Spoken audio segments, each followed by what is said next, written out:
William Thornton's hand came across her face before she finished the sentence. The sound of it filled the small kitchen, sharp, flat, final, the way a door slams in a house where no one is supposed to be home. Clara hit the edge of the counter and caught herself with both palms, her vision splitting white for a moment, her ears ringing. 3 feet away, behind the thin wooden door of the pantry, Noah had gone completely silent. He was 3 years old. He already knew that silence was the only safe thing. William straightened his cuffed shirt, picked up his coffee cup from the table, and said, without raising his voice, "You will not speak to me about money again." That was a Tuesday morning in Harrisburg, Pennsylvania, in the autumn of 1883. Clara was 26 years old, and she had been married to this man for 4 years. She had a bruise forming along her left cheekbone, a child hiding in a pantry, and $11 hidden inside a coffee tin on the highest shelf of the kitchen, the shelf William was too proud to ever reach for himself. She did not cry. She hadn't cried in front of him in over a year. She had learned that tears made it worse, that fear made it worse, that anything resembling weakness gave him something to feed on. She pressed the back of her hand against her cheek and thought, with a clarity that surprised even herself, "This is the last time." Before we go further, if this story already has your attention, please take a moment to subscribe to this channel. Hit that like button and drop a comment telling me what city or country you're watching from. I want to know how far this story travels. Don't go anywhere. What happens next will stay with you. The advertisement had appeared in the Harrisburg Courier the previous spring, tucked between a notice for a lost mule and an announcement about a church social. Clara had read it 3 times, standing at the kitchen table while William was at his office. Western Horizon's Bride Agency, connecting respectable women of good character with hardworking ranchers and businessmen of the Montana Territory. Correspondence welcomed. Discretion assured. She had torn it out carefully, folded it into a square no larger than a playing card, and pressed it inside the lining of her winter coat. She told herself she was not serious. She told herself she was only curious. She told herself a great many things over the following weeks while she wrote a letter, rewrote it twice, and finally sealed it on a morning when William left early and Noah was still sleeping. The agency's reply came addressed to her maiden name. She had thought to use it when writing, some instinct she couldn't entirely explain, and it arrived on a Wednesday when William was in Philadelphia on business. Inside was a single page describing a rancher in Silverdale, Montana, by the name of Luke Carter. 41 years old, widower, owner of 800 acres of working cattle land in the foothills west of the Judith River Valley. Steady man, private, honest to a fault. Not easy to know, but worth knowing. Below that, in a more practical hand, he is not looking for a romantic arrangement. He is looking for a capable woman who wants a real life. Clara read it standing in the hallway in her coat. She read it again sitting at the kitchen table. Then she put Noah in her lap and held him for a long time while he fell asleep against her shoulder, and she looked out the window at the gray Pennsylvania street and thought about what a real life might mean. She wrote to Luke Carter that same night. Quote, the correspondence lasted 4 months. Luke's letters were short, almost terse, but they were honest in a way that caught her off guard. He did not describe himself as a good man or a kind man or any kind of man. He described the ranch, the land, the winters, the work. He wrote once, I should tell you plainly that I am not easy company. I have been told this by people who liked me, so I take it to be true. He wrote another time, the agency tells me you have a child. I have no objection to that. Children need raising. I can do my part. No warmth, exactly. But no pretense either.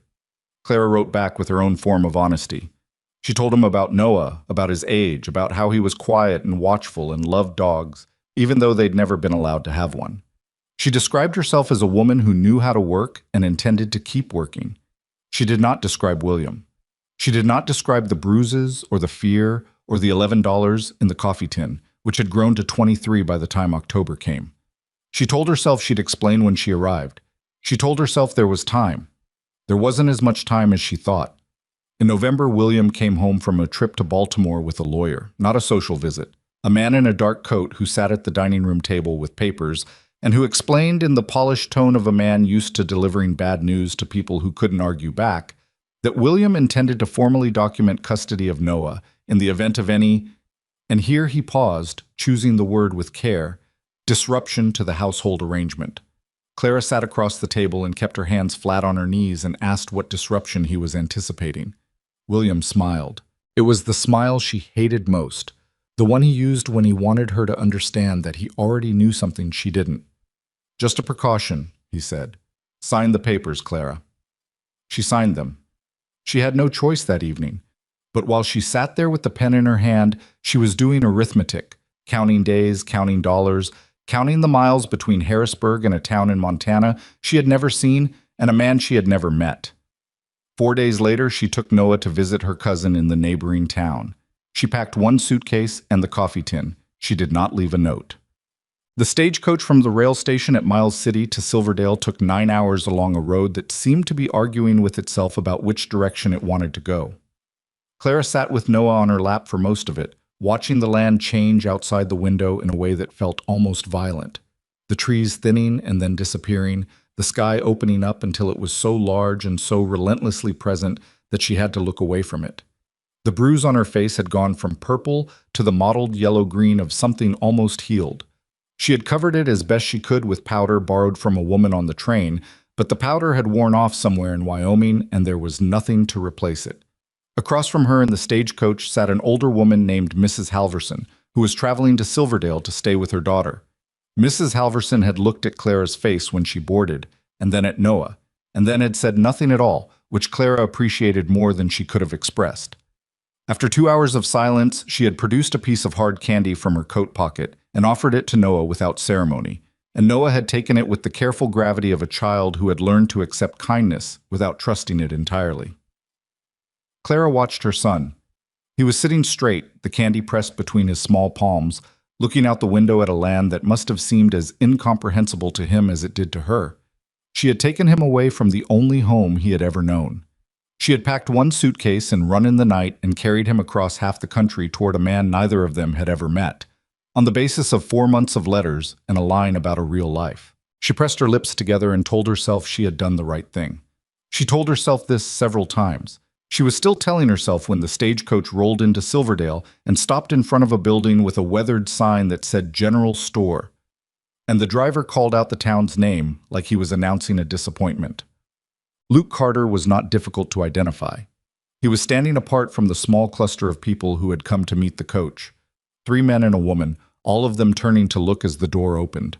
Luke stood with his arms at his sides and his hat in his hand, because someone had apparently told him at some point that removing your hat was polite, and he was doing his best with that instruction.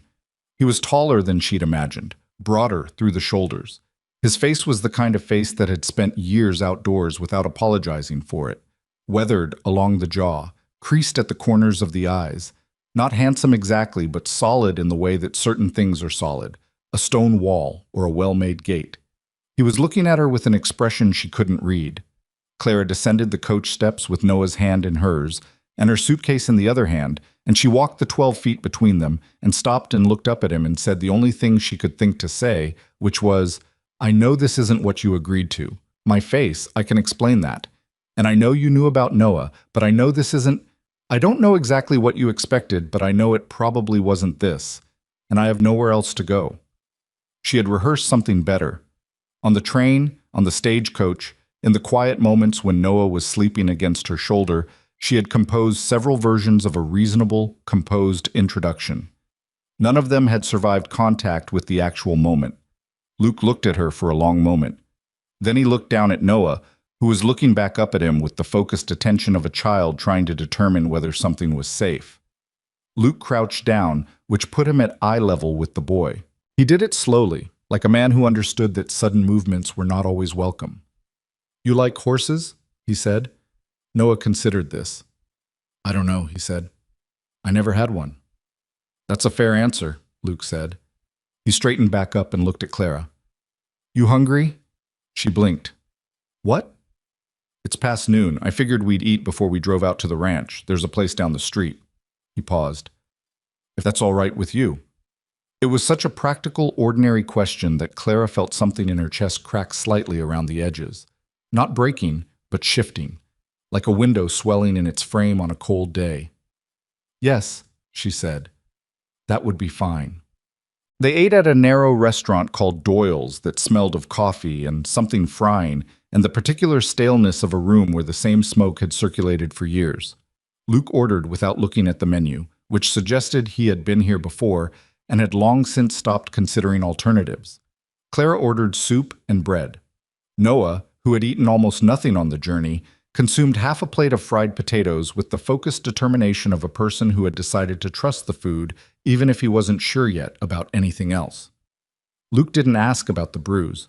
Clara had braced for it, had braced for the questions, or worse, for the kind of loud, performative sympathy that people sometimes offered when they really wanted the story rather than the person. He didn't do either.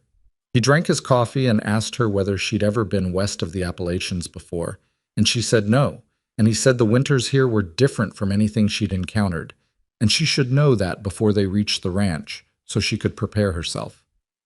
Different how? She asked. Longer, harder, more honest about being hard. He looked at his cup. Some people come out here and decide the land is the problem, but the land just is what it is. It's the people who have to adjust. Clara thought about that. And you think I can adjust? He met her eyes. I don't know yet, but you made it here, so that's something. It wasn't encouragement, exactly, but it was honest, and she found she preferred honest to encouraging. After they ate, Luke paid, and they walked to the wagon tied outside. He put her suitcase in the back without comment and lifted Noah up to the seat with a casualness that startled her. The boy had flinched from men's hands for long enough that she half expected him to pull away. Noah didn't pull away. He sat on the wagon seat and looked at the horse with an expression that was cautiously, carefully interested. His name is Fletcher, Luke said, meaning the horse. He's bad-tempered in the morning, but fine the rest of the time. Like some people, Clara said, before she could stop herself. Luke glanced at her sideways. Something that might have been the beginning of a smile crossed his face and disappeared. Get up on the seat before it gets dark, he said. The road to the Carter Ranch took 40 minutes, and most of it was silence. Not uncomfortable silence, or not entirely uncomfortable. The kind of silence between two people who are taking stock of each other without wanting to announce that that's what they're doing. The land was enormous. Clara kept coming back to that. She had grown up in cities, had spent her adult life in a row house on a street where you could touch the neighbor's wall if you reached out the bedroom window. This land did not acknowledge walls. It did not acknowledge much of anything human. It rolled and spread and sat under the wide, pale autumn sky with a total indifference to being observed, and for the first time in a very long time, Clara felt the particular relief of being somewhere that was not watching her. Noah fell asleep against her side before they reached the ranch. She kept her arm around him and felt his small ribcage rise and fall with the regularity of a child deeply, safely unconscious. He sleep like that often? Luke said. He hasn't been sleeping well, she said. The last few weeks have been a lot of movement. Luke nodded and said nothing. He's a good boy, she said, because she needed him to know it. He's quiet and he doesn't complain, and he's had to be braver than a 3-year-old should have to be, and he's managed it. She stopped. I just want you to know that about him. I figured he was, Luke said. You don't get a boy to sit still for 9 hours in a stagecoach with no fussing unless he's been taught to trust the person he's with. He paused. That's on you. Clara looked at him. He was watching the road. That was almost a compliment, she said. Don't let it go to your head. She didn't smile. She wanted to. She pressed her lips together and looked at the road ahead and thought, all right, maybe this is something I can work with. The ranch house was not what she had imagined, though she wasn't entirely sure what she had imagined. It was low and solid, built of timber and stone with a wide-covered porch running across the front. There were outbuildings, a barn, a smaller shed, a structure she couldn't identify in the fading light. The yard around the house was clean in the way of a place kept by someone who did not like chaos, but had no one to keep it beautiful for. Luke helped Noah down from the wagon, and the boy stood in the yard and looked around him with wide, quiet eyes. Clara stood beside her son and looked at the house. It was smaller than the Harrisburg house. The windows were plain glass with no curtains. There was a split log on the porch step that someone had forgotten to carry inside. It was the least frightening place she had seen in 4 years. Comes with the room off the kitchen, Luke said behind her. For the boy. I figured I moved some things out. It's not much. but it's got a proper door and a window that faces east, so there's light in the mornings. She turned to look at him. He was already turning away, unhitching Fletcher from the wagon. "I'll get your bag," he said. "You might as well go in and start a fire. The wood's stacked by the stove." Clara took her son's hand and walked up the porch steps and opened the door of the house. Inside it was plain and cold and completely still. A cast-iron stove in the corner, a table with 2 chairs, and she noticed a third chair that looked newer than the others, slightly different wood, like it had been added recently. A shelf of books along one wall, a braided rug on the floor that had been better days but was still solidly present. She stood in the middle of the room with Noah's hand in hers. Then she let go of his hand, crossed to the stove, found the matches on the shelf above it where any reasonable person would keep them, and started a fire. She was not going to cry. She was not going to fall apart in a strange man's house on the first night. She was going to start the fire, and then she was going to find the kitchen and see what there was to work with for supper. And then she was going to put her son to bed in a room with a proper door, and then she was going to sit down and think about what came next. Noah tugged her sleeve. "Mama," he said, "what is it, baby?" "Is this home now?" The fire caught. The light shifted in the room. Outside she could hear Luke moving in the yard, the quiet sound of the horse being stabled, the creak of a barn door. "I think it might be," Clara said. "We'll see." It was the most honest thing she had said all day. And honesty, she was beginning to understand, might be the one thing this place actually had to offer. She turned back to the stove and added another log. In the east-facing room with its plain door and its morning window, her son's new life was waiting for him to sleep into it. In the yard, a man she barely knew was doing the evening chores with the quiet diligence of someone who had learned to make peace with doing everything alone. Clara Whitmore, Carter now, or she supposed she was, the paperwork having been arranged through the agency before she left, stood in the center of the room and listened to the fire and the wind outside and the enormous, undemanding silence of the Montana night, and she thought, he said no one here would take Noah from her. He said it like he meant it. She had spent 4 years measuring men by what they said against what they did. She was going to need time to know if those two things matched in Luke Carter. But she had time. For the first time in 4 years, she actually had time. That was enough for tonight. The fire in the stove had burned down to coals by the time Luke came inside. Clara heard him on the porch. The scrape of boots, the particular rhythm of a man removing them out of habit rather than consideration. And she was already at the stove reheating the soup she'd found in a covered pot on the back shelf. She had also found half a loaf of bread wrapped in cloth, a crock of butter, and a wedge of hard cheese. It wasn't much, but it was more than she'd expected, and she had set 3 places at the table with the quiet efficiency of a woman who had learned to make something out of whatever was available. Luke came through the door in his socked feet and stopped. He looked at the table. He looked at her. "You didn't have to do that," he said. "I know," Clara said. "Sit down." He sat down.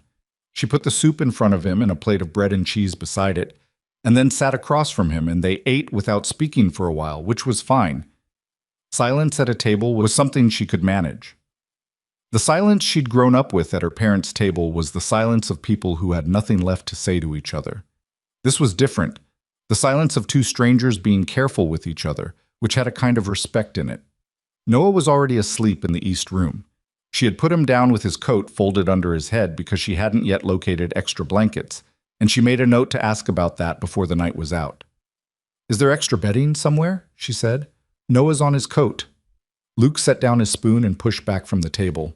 He went to a trunk along the far wall, lifted the lid, and produced 2 wool blankets that looked old but clean. He handed them across the table without sitting back down. "There's more in the chest in the far bedroom," he said. "That'll be yours. I'm in the lean-to room off the barn. I sleep out there most nights anyway." She looked up at him. "You don't have to do that." "I know," he said, the same way she'd said it to him 10 minutes ago. There was no particular inflection to it. He sat back down and picked up his spoon. After a moment, she said, "Thank you, for the room, and for the chair." He glanced at her. "The third chair," she said. "It's newer than the other 2. You put it there for Noah." Luke returned to his soup. "Figured a boy that age needs somewhere to sit." "You didn't have to think of that." "It's a chair, not a cathedral," he said. "Don't make more of it than it is."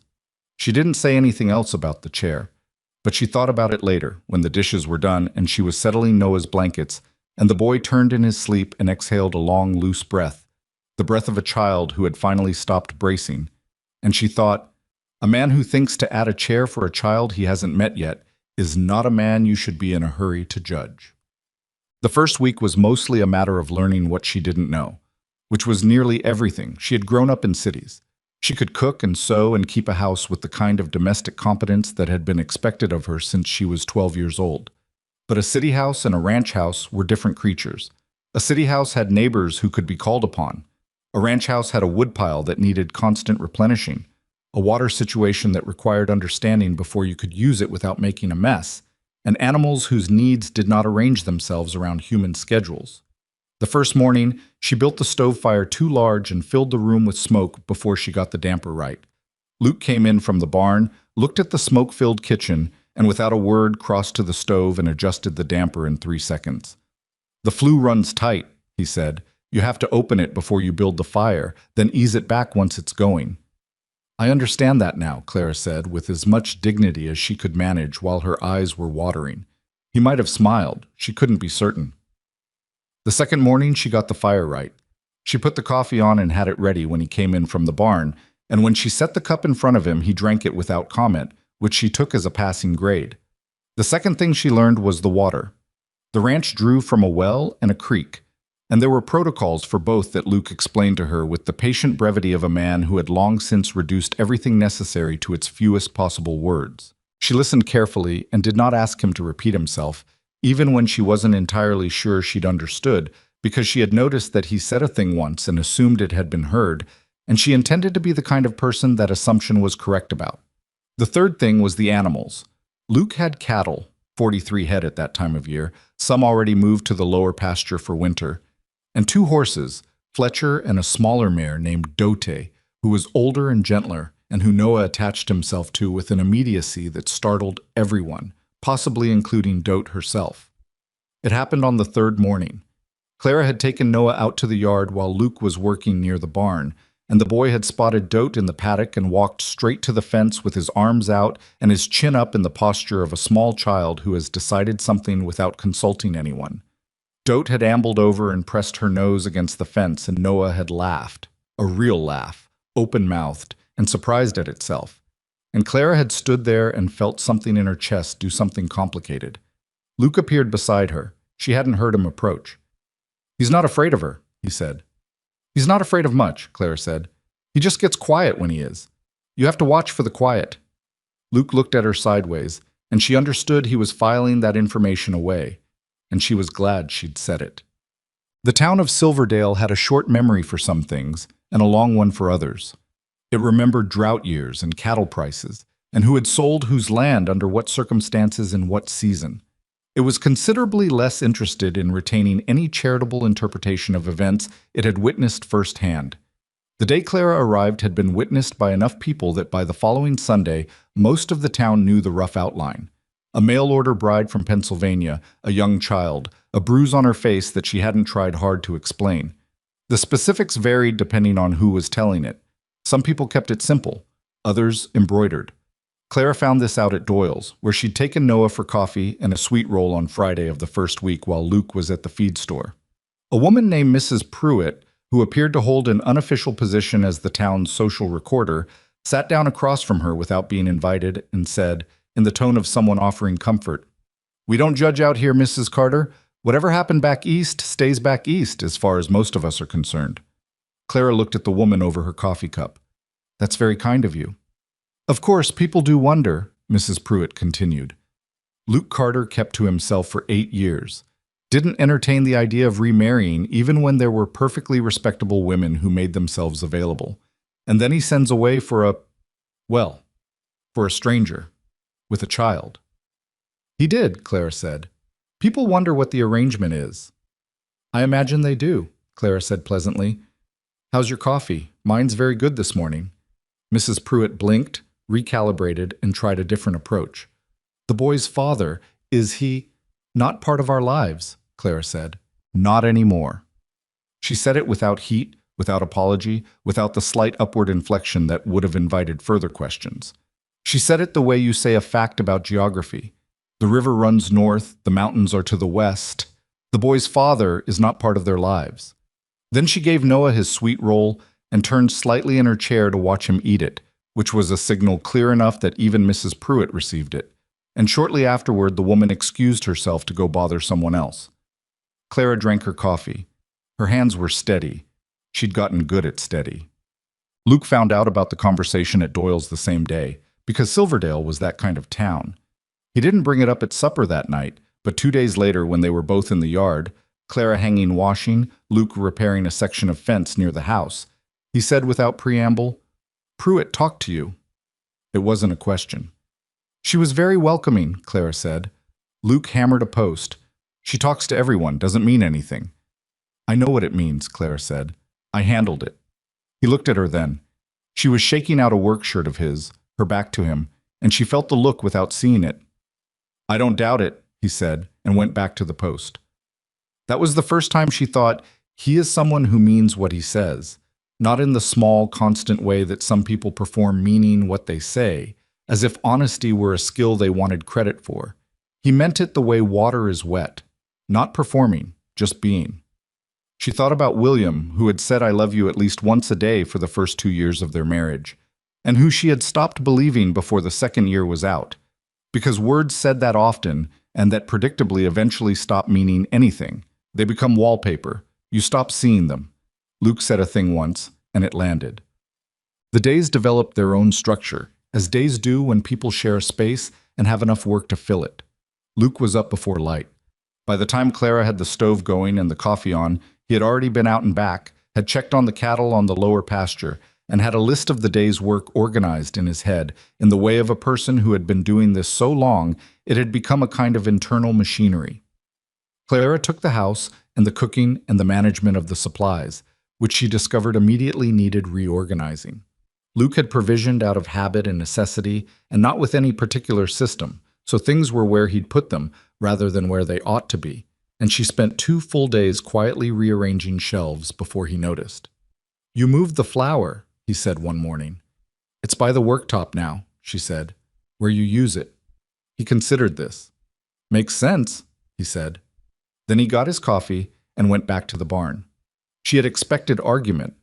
Men like William guarded their systems, even inefficient ones, because the systems weren't really about efficiency. They were about control. The fact that Luke had looked at the changed shelf and said, "Makes sense," told her more about him than a month of polite conversation would have. Noah, meanwhile, was conducting his own investigation of Luke Carter with the thoroughness of a 3-year-old who has decided that data collection is necessary before conclusions can be drawn. He watched Luke from doorways. He appeared silently beside him in the barn and stood there until Luke acknowledged him, which Luke always did, not with a production, just a nod or a word, or sometimes just by making room for the boy to stand closer. He asked questions the way children do, without preamble. "Why is the cow so big? Does Fletcher like the cold? What's that for? Why does it smell like that?" Luke answered every question, not in the long, elaborated way of adults who enjoy hearing themselves explain things. In the same way he answered everything, briefly, accurately, without condescension. "Why does the barn smell like that?" Noah asked one afternoon. "Because the animals live in it," Luke said. "Oh," Noah said, with the air of a person who is reassessing everything they thought they knew about barns. Clara was close enough to hear this exchange, and she turned away quickly because she needed a moment with her own face before either of them saw it. 3 weeks in, the first hard thing happened. She was making bread. She'd finally gotten the oven temperature figured out. When she reached up to the high shelf for the salt, and the motion pulled something in her shoulder and she hissed through her teeth and stopped, arm half raised, waiting for the pain to pass. It was an old injury. William had done it. She didn't think about it most of the time. It only announced itself when she moved a certain way, and usually she adjusted automatically. She had gotten very good at adjusting automatically. Luke was in the doorway. She hadn't heard him come in. She lowered her arm and turned back to the bread and said, without looking at him, "It's an old thing. It flares up sometimes." He didn't say anything. She could feel him standing there, and she knew what was going through his mind because she'd seen it on decent people's faces before. The thing where they didn't know whether to ask or not to ask, whether asking was worse than not asking. Most people chose not asking, which she appreciated, because the asking was usually more about them than about her. Luke crossed the kitchen, reached up to the high shelf, and took down the salt. He put it on the worktop beside the bread and went back out. She stared at the salt. She stood there for a long moment. Then she put it in the bread and kept going. That evening, without any comment or ceremony, he moved the salt to a lower shelf. She noticed in the morning. She didn't say anything either. Sometime in the 4th week, they started talking. Not the functional exchanges about flour and firewood and what needed doing by when. Real talking, the kind that happens when two people have stopped performing for each other and started wondering who the other person actually is. It began over supper, which had become the one consistent point in the day when both of them were stationary and fed, and not immediately required elsewhere. Noah would eat and then fall asleep at the table, his head on his folded arms like a very small man who had worked very long hours, and Luke would move him to bed while Clara cleared up, and then they'd both sit back down with coffee, and the evening would go quiet. One night Luke said, "You mentioned you worked before you were married." "I was a typesetter," she said, "at a printing house in Harrisburg, before I met William." She paused. "I was good at it." "I believe it," he said. "You read fast." She looked at him. "You noticed that? You went through 3 of my books in the first 2 weeks. I figured either you're a fast reader or you were skipping everything." "I don't skip," she said. "No," he said. "I didn't think so." She asked him about his wife. She wasn't sure she should, but the question was in the room the way questions sometimes are, present and patient. And she decided that honesty in a new place required asking the things you actually wanted to know. He was quiet for a moment. Not shut down quiet, thinking quiet. "Her name was Ruth," he said. "She died of a fever in our 2nd year here. We hadn't been in Montana long." He turned his coffee cup in his hands. "She was from Ohio. She came out here because I decided this was where I wanted to be, and she followed me because that was what she did." "She was like that." He paused. "I've wondered since if I'd had any sense of what this land actually was, I'd have let her stay in Ohio." "You couldn't have known," Clara said. "No," he said, "but I've thought about it." She recognized this kind of thought, the type you pick up and put down so many times it stops cutting but never really leaves. She had her own collection of them. "Does it help?" she said, thinking about it. "Not at all," he said. "Then why do you keep doing it?" He looked at her. "Same reason anyone does, I imagine, because the thought comes whether you want it or not, and you can't exactly hang a sign on your own mind." She laughed. It surprised her. It was a real laugh, small but real, the kind she'd almost forgotten she had. Luke looked at her like the laugh surprised him too, not unpleasantly. November arrived mean and early. The temperature dropped 40 degrees in 3 days, the kind of fall that doesn't apologize for itself, and Luke spent 2 days banking the house against the cold, stuffing gaps in the window frames, stacking more wood on the porch, doing a dozen small cold weather preparations that Clara filed away and told herself she'd know to do herself next year. The first real snow came on a Tuesday. Noah saw it through the east window before anyone else and ran to tell Clara with an urgency, suggesting he believed this was either a miracle or an emergency, and he hadn't decided which. She took him outside in his coat, and they stood in the yard while the snow came down in the thick, serious way of Montana snow that has things to accomplish, and Noah held out his hands and caught flakes and examined them with the scientific gravity of a boy who has found something the world forgot to explain to him. Luke came out of the barn and stopped when he saw them. Noah looked up. "It's snow, Papa Luke." He'd been calling him that for a week. It had started as Mr. Carter, and then Mr. Luke, and then one morning it had shifted to Papa Luke without any announcement or negotiation, the way children sometimes name things according to their own internal logic, and expect the world to simply update itself accordingly. Luke had not corrected him. He had not commented on it in any way. He had just continued being Papa Luke, as if the title were something that had always been there, waiting for someone to notice it. He stood at the barn door and looked at the boy in the yard with his hands out full of snow. "I know," he said. "You'd better catch enough to last you. It'll stop in a few hours and then it'll melt." Noah immediately bent to the work of catching more. Clara looked at Luke across the yard. He was watching the boy. His face had the expression she'd learned to look for. Not quite a smile, something quieter and more serious than a smile, something that lived behind the eyes rather than on the mouth. "He's going to wear himself out chasing snow," she said. "Let him," Luke said. "Kid should have something to chase." He went back in his barn. Clara stood in the snow and watched her son and thought that she had been right. She hadn't been sure, but she had been right.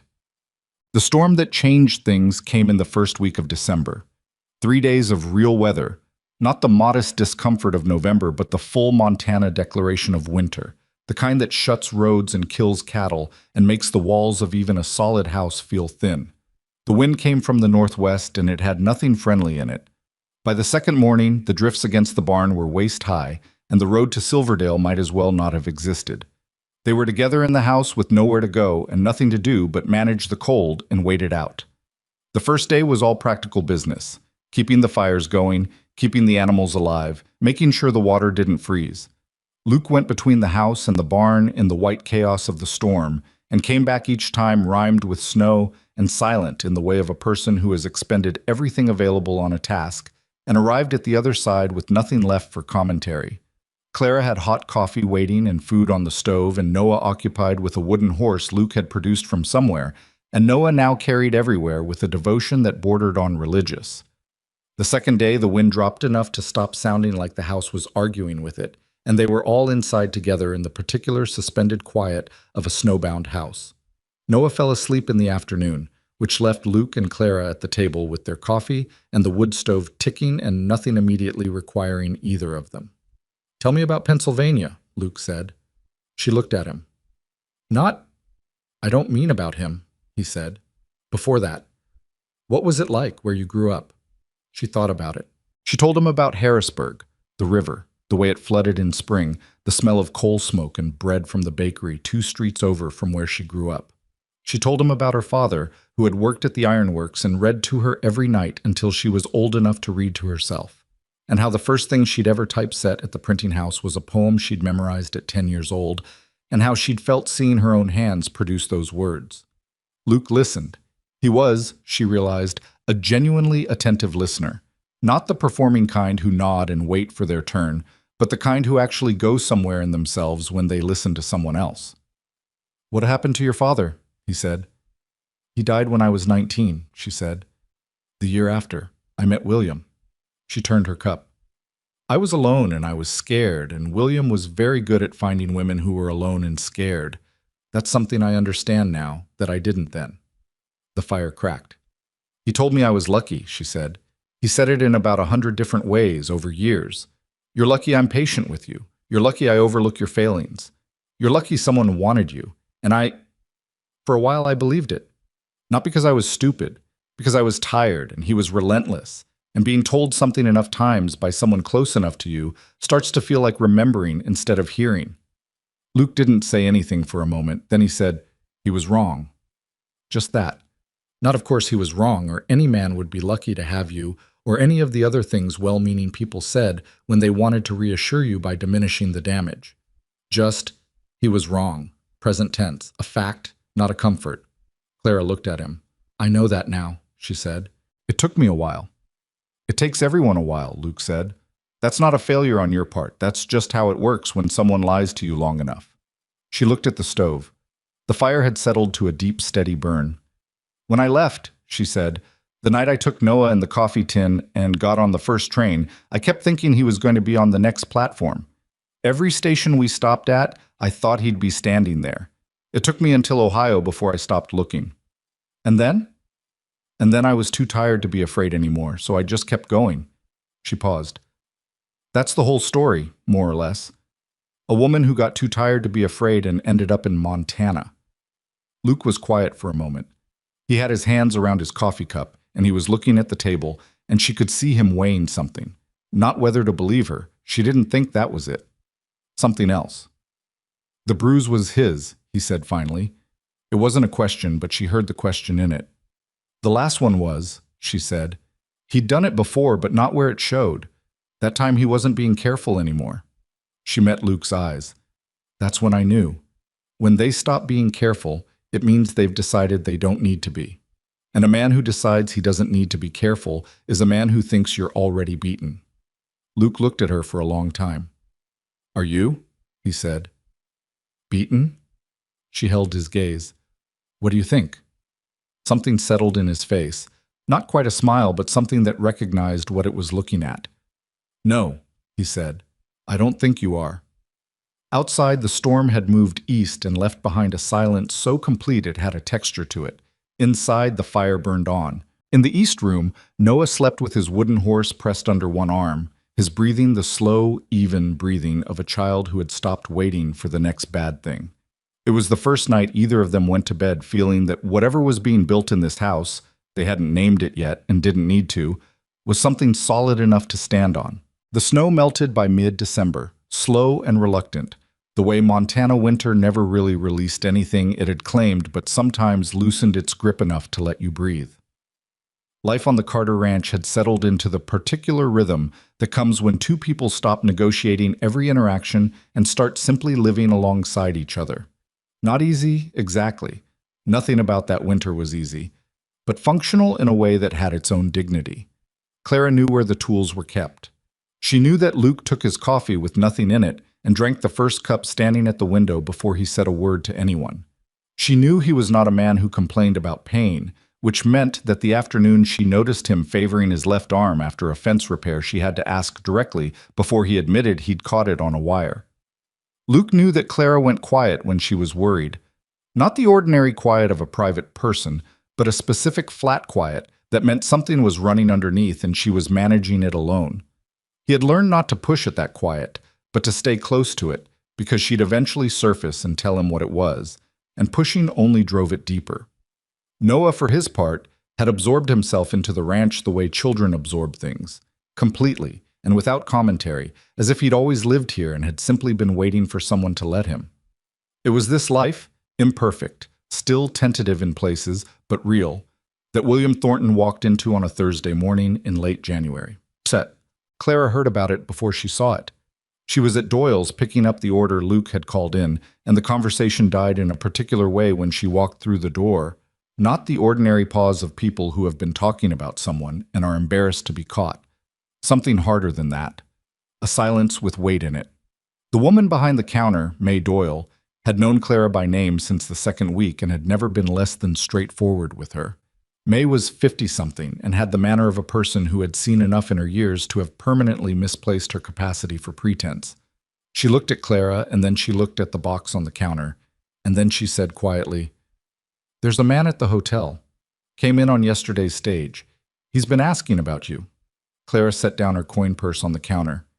"What kind of asking?" "The kind with a lawyer alongside him," May said. "And money, by the look of his coat." Clara stood with both hands flat on the counter and felt the particular cold that has nothing to do with temperature. "What did he say?" she said. "He said his name was William Thornton. He said he was looking for his wife and his son." May's voice stayed level. "He said you'd taken the boy without his consent." The room was very quiet. Clara could feel people not looking at her, which was its own kind of looking. She picked up the box. "Thank you, May," she said. "I'll take the order now." "Clara." May's hand came down on the counter. "Does Luke know?" "He will," Clara said. She walked out of Doyle's with the box under her arm and the morning air hitting her face, and she stood on the boardwalk for 30 seconds, telling herself to breathe correctly. Her hands were shaking. She noted this and found it interesting in a distant way because her mind had gone very clear and very cold and was already moving several steps ahead of her body's panic. She loaded the box onto the wagon and drove back to the ranch. Luke was in the barn when she pulled up. He came to the door when he heard the wagon, and something in the way she climbed down must have read wrong because he crossed the yard to meet her. "What happened?" he said.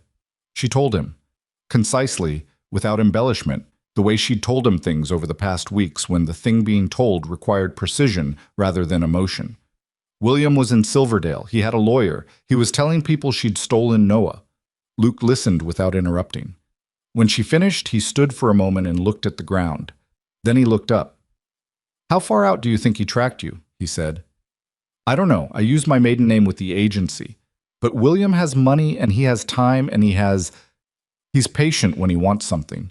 She pressed her hands together. He doesn't want Noah. I want to be clear about that. He doesn't love Noah. He wants to win. He wants me to know that I can't leave. That's what I thought, Luke said. He wasn't angry, or the anger was somewhere below the surface, running cold, which she'd learned was how his anger worked. It didn't heat up and boil over. It compressed. I need you to understand, Clara said, that whatever he says about me in this town, I need to handle it. I'm not asking you to fight my battles, but I need you to not disappear from this. He looked at her. Have I disappeared from anything yet? She held his gaze. No. Then stop expecting I'm about to start, he said. He went back to the barn.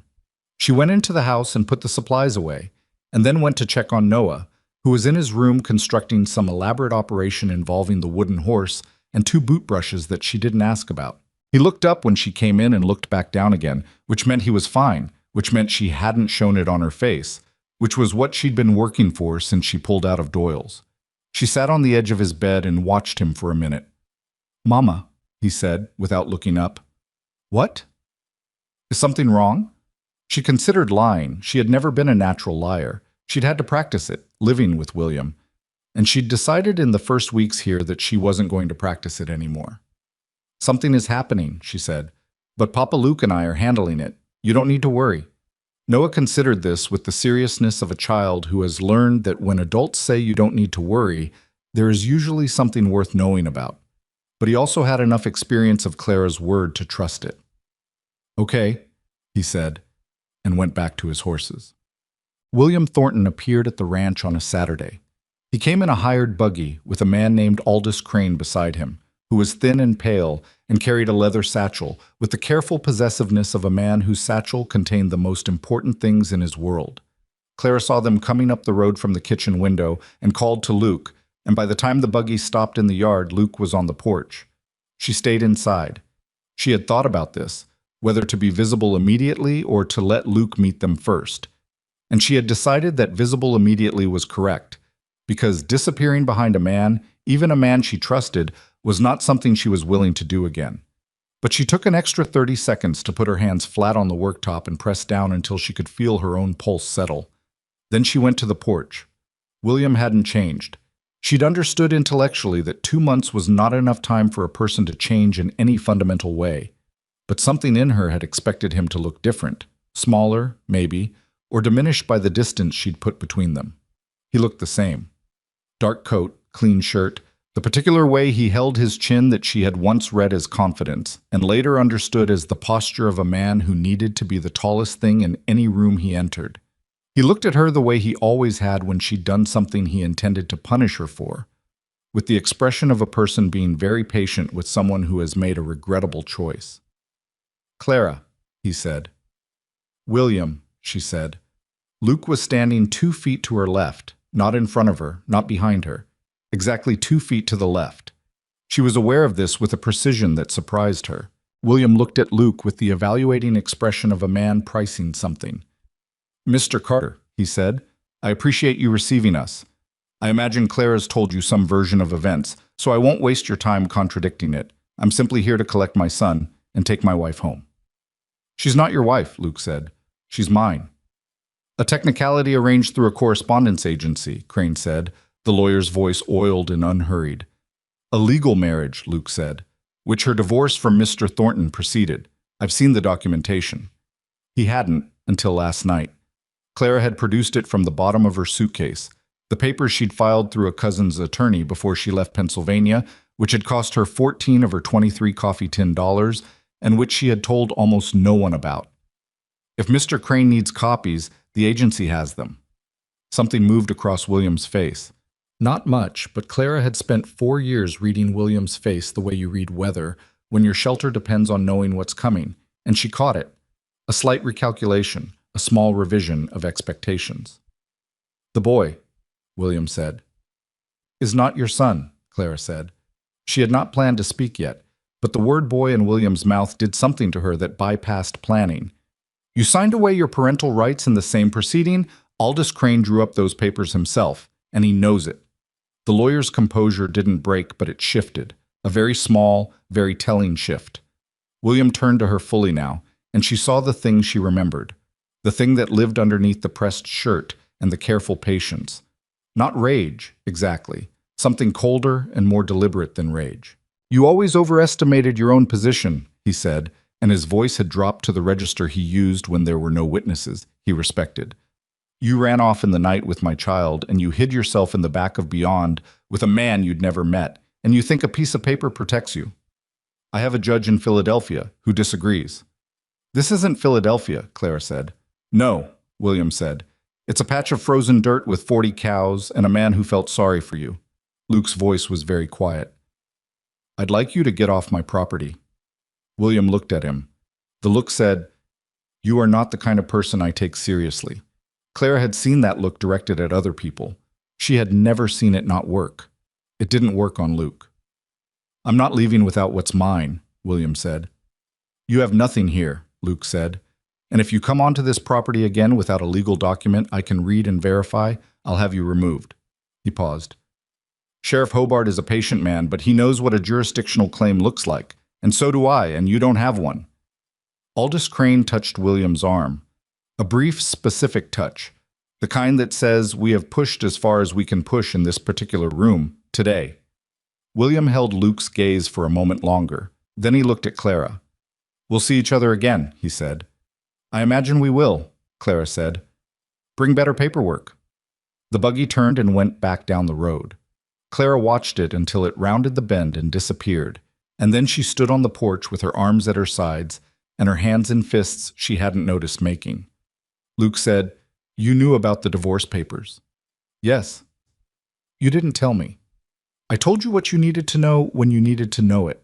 I was quiet for a moment. She half expected irritation. She would have understood irritation.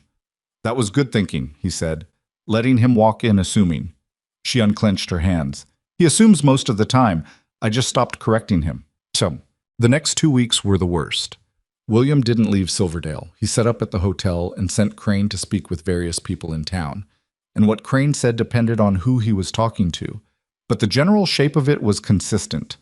Clara was an unstable woman who had abandoned a good marriage and kidnapped her child. Luke Carter had been manipulated by a woman who knew how to appear vulnerable. The child was being raised in inappropriate circumstances by a man who had no legitimate claim to him. Some people believed it. Clara couldn't pretend otherwise, and she didn't try. Mrs. Pruitt's circle went quiet around her in a way that communicated clearly what they'd concluded. 2 men who worked ranches near Luke's became less available when Luke needed extra hands for a late winter fence repair. But some people didn't believe it, and the ones who didn't were not quiet about it. May Doyle told anyone who sat at her counter that she'd seen Clara's face the day she arrived, and she'd know the look of a runaway bride versus a runaway wife, and they were not the same thing. Sheriff Tom Hobart, who had been sheriff for 22 years and had the manner of a man who had seen every variety of human behavior and reached certain settled conclusions, called Crane into his office and spent 45 minutes going through the documentation so thoroughly that Crane came out looking less certain about his own papers than when he went in. A rancher named Ed Purvis, who had bought cattle from Luke for 6 years and had the character of a man who formed his opinions slowly and held them firmly, stopped by the ranch on a Tuesday afternoon.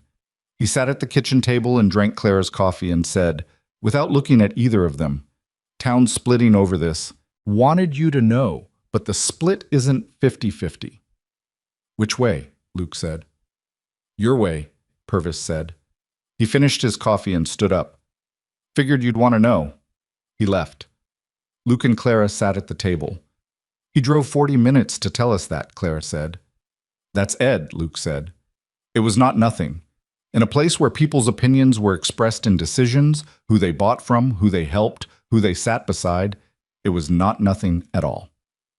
The crisis came on a Wednesday afternoon in February. Clara was in the yard with Noah when the buggy came up the road. Not just William and Crane this time. There was a third man, someone she didn't know, heavier and official-looking in a way that made something go cold in her stomach. Noah saw the buggy the same moment she did. He took her hand without being asked. Luke came out of the barn. The third man introduced himself as a deputy marshal from Miles City. He had papers. He presented them to Luke with the uncomfortable air of a man executing a duty he hadn't formed a personal opinion about. There was, he explained, a petition for emergency custodial review filed in the territorial court at Miles City by one William Thornton. The petition claimed the child's welfare could not be verified under current circumstances. Current circumstances, Clara said, and her voice came out completely flat. Ma'am, the deputy said, and he had the decency to look at the ground. Luke took the papers and read them. He read slowly and completely, because he always did, and Clara stood beside him with Noah's hand in hers and waited. William was standing 10 feet away looking at Noah with an expression that Clara recognized. The expression of a man looking at a possession he has temporarily misplaced and intends to recover. Noah pressed closer to Clara's side without making a sound. This is a petition, Luke said, not an order. That's correct, the deputy said. The hearing is set for March 15th in Miles City. Both parties are required to present. We'll present, Luke said. William stepped forward. Noah. He said the name like it belonged to him, with a proprietary weight to it. Come here, son. Noah didn't move. He pressed closer to Clara and looked at William with the particular look of a child who knows exactly what he is afraid of and has decided something about it. He can't hear you, Noah said very quietly. William's composure cracked for exactly 2 seconds. Clara saw it, saw the thing beneath the patience come forward, the thing she'd lived with for 4 years. And then he pulled it back. I'll see you in Miles City, he said to Clara. Yes, she said. You will. The deputy looked genuinely uncomfortable. He tipped his hat to Clara and followed William back to the buggy, and Luke stood in the yard with the papers in his hand and watched them leave. When they were gone, Noah let go of Clara's hand and went back inside without saying anything. Clara looked at the road and then at Luke. Miles City, she said.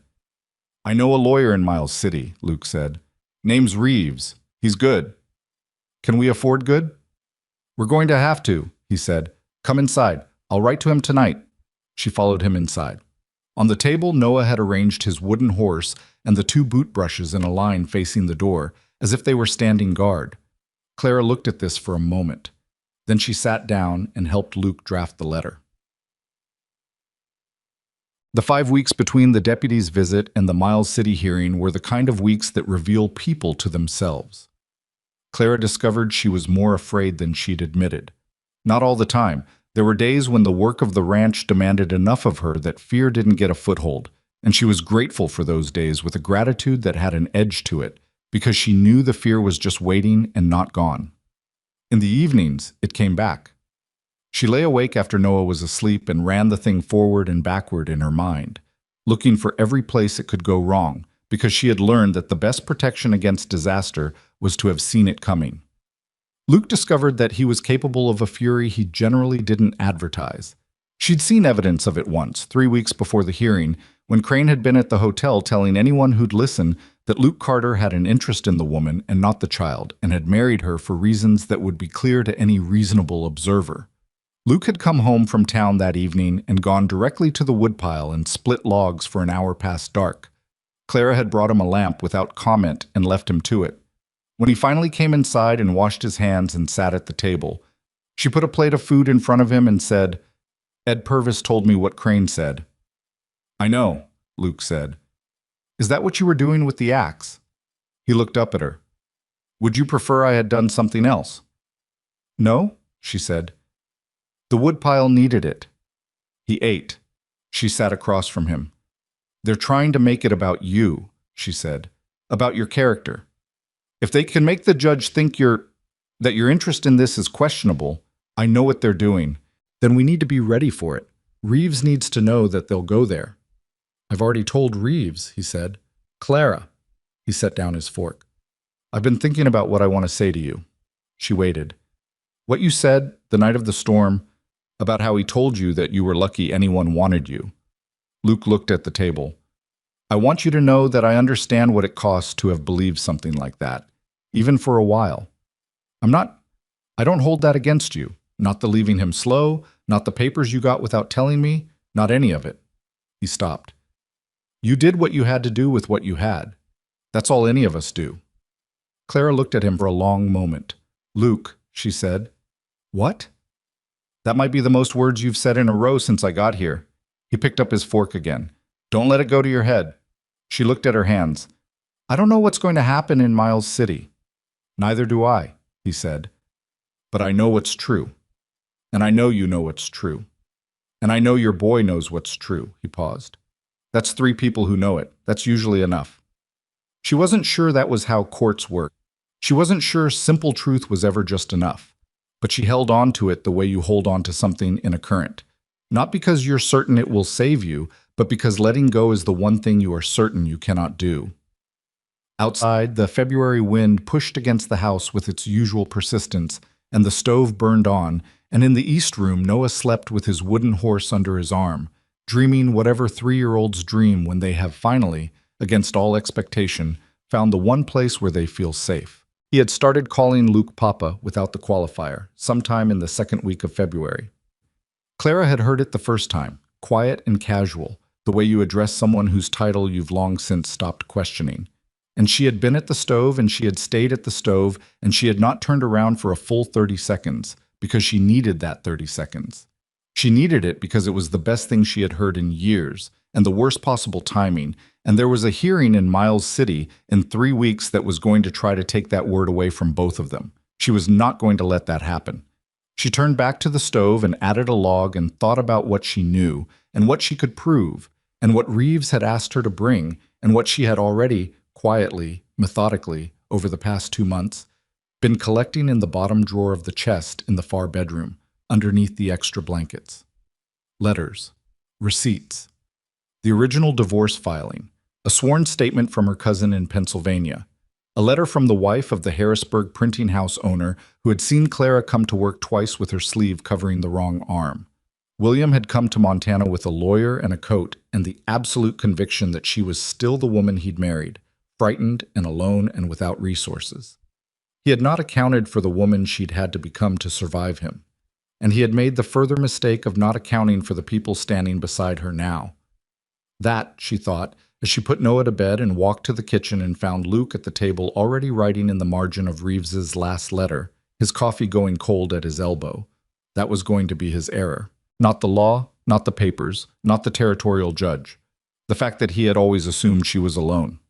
Arranged for Ed Purvis to look after the cattle and the horses while they were gone, and Purvis had shown up the evening before they left with his wife Nora, who had brought a covered dish in a practical, no-nonsense manner, and who had taken one look at Clara's face and said, "You're going to be fine. Tom Reeves has never lost a custody matter in this territory. I know because my sister-in-law used him 6 years ago, and she was in a worse position than you." Clara had thanked her and meant it, and then she had gone inside and checked the bottom drawer of the chest one more time. Not because she didn't know what was in it, but because the act of checking made her feel less like someone things were happening to and more like someone who was happening to things. The documents were all there. She had organized them in the order Reeves had requested. The divorce filing first, then the signed and witnessed rights termination, then the letters, then the sworn statement from her cousin, and last, the letter from Harrisburg. She folded the whole packet into the inside pocket of her good coat, which she had pressed and mended the night before, and she put the coat on the chair and went to put Noah to bed. "Will we be in a hotel?" Noah asked. He had never stayed in a hotel. "For 2 nights, Claire said. He thought about this. "Does the hotel have horses?" "It has a stable," she said. "Close enough?" He appeared satisfied. She tucked the blanket around him and sat on the edge of his bed in the lamplight and looked at him, at the particular way his hair fell across his forehead, at the small scar on his chin from a fall last autumn when he'd gone down hard in the yard chasing a barn cat. He had cried exactly once after that fall, a brief eruption of genuine pain, and then he had gotten up and resumed chasing the cat. She had watched this and felt something in her chest that was part pride and part grief. Grief for the toughness he'd had to learn earlier than any child should, and pride because he had learned it without losing the softness underneath. "Noah," she said. Whatever happens the next couple of days, I need you to stay close to me or Papa. Don't wander off. Don't talk to men you don't know. Can you do that?" He opened his eyes and looked at her with the calm, assessing look that still sometimes startled her. Too old for his face, borrowed from necessity. "Is it because of the man from the buggy?" he said. She had underestimated again what he'd been paying attention to. "Yes," she said. "I don't want to go with him," Noah said. The words were simple and direct and without drama. He said them the way Luke said things, once, plainly, as if the statement were sufficient and any further elaboration would be redundant. "You're not going with him," Clara said. "I promise you that." She did not make promises to her son lightly. She had made this one knowing what it would cost her to keep it, and she had made it anyway, because some promises are worth the weight of them. Reeves met them at his office the morning of March 14th, the day before the hearing. He was a compact, precise man in his mid-50s who had the manner of someone who had long since stopped being impressed by things that were meant to impress him. His office smelled of paper and tobacco, and the particular organized disorder of a man who knew exactly where everything was and had no interest in making it look tidy for visitors. He reviewed Clara's documents with the focused attention of a man reading a legal brief rather than a life history, which was exactly what Clara needed. He didn't flinch at the letter from Harrisburg. He didn't offer sympathy about the sworn statement from her cousin, which described, in the dry language of someone unused to sworn statements, the state of Clara's arm when she had arrived 2 days before leaving Pennsylvania. He simply read it, noted it, and put it in the correct order in the file. "The divorce and the rights termination are solid," he said. "Crane knows it. The fact that he filed this petition anyway tells me two things. Either he found a sympathetic judge in Philadelphia who issued something I don't yet know about, or William Thornton is operating on pride rather than law." He looked up. "Which of those sounds more like him?" "The second," Clara said immediately. Reeves nodded. "That's what I thought. Pride is manageable. A hostile judge from another jurisdiction is more complicated, but we're in Montana territory, and Judge Alderman runs a tight room. He doesn't like wasted time, and he doesn't like men who use courts as personal weapons." He paused. "He also has a daughter who left a difficult marriage 3 years ago, which I mention not because it influences his legal reasoning. It doesn't. But because it means he's not going into this room without understanding what the circumstance actually is." Luke, who had been sitting in the corner chair listening without speaking, said, "What do they have?" "Character witnesses from Pennsylvania," Reeves said. "2 of them, both associates of Thornton's, which means the judge will weight them accordingly. A claim that the child was removed without consent, which the signed rights termination disposes of, but Crane will try to argue the termination was signed under duress." He set the file down. "That's where it gets interesting. Were you under duress when he signed it?" "He didn't know what he was signing," Clara said. "My cousin's attorney included the rights termination inside a larger set of financial separation documents. William read the first page and signed everything else without looking at it." Reeves was quiet for a moment. "That," he said carefully, "is not duress. That is a man who didn't read his own paperwork." "Yes," Clara said. "I want to be very clear," Reeves said, "that I did not hear you say anything other than that he signed documents presented by an attorney." He looked at her steadily. "And I would suggest that's all you say tomorrow as well." "I understand," Clara said. Reeves looked at Luke. "You'll be asked about the marriage, about the circumstances of it. They'll try to make it look like you entered the arrangement for reasons other than—" "I know what they'll try," Luke said.